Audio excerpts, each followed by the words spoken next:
Norman Prince was a founding member of a squadron that flew in World War I in France for the French. The squadron was unique because it was made of American volunteers, and it was Norman who was one of the very first to have the idea of an all-American squadron flying for the French against the Germans in the war. The Lafayette Escadrille was the first American fighter squadron.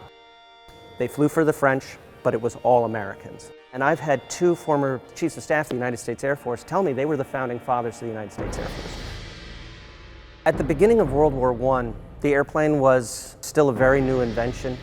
It was only 11 years since the Wright brothers' first flight. So Norman really bridges that very pioneering period of the very early part of aviation to its use as a weapon of war. Norman went directly into the French aviation. He began as a bomber pilot and then was moved to what they called the avions de chasse, the chase airplanes, the fighter planes.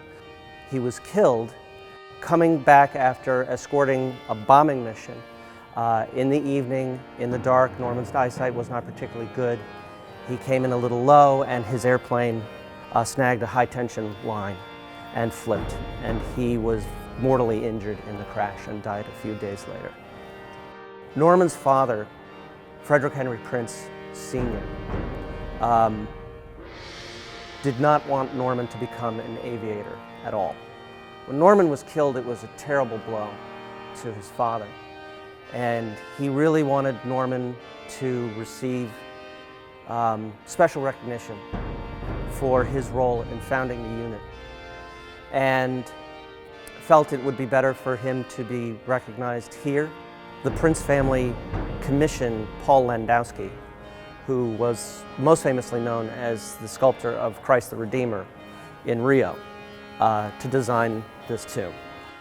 And what's so significant about the Lafayette Escadrille, they were all volunteers. The spirit that they inhabited, the way they worked together, the drive, the impulse for them to act as fighter pilots is what drives fighter pilots today. So there is a direct lineage between the founding of this unit and the United States Air Force today.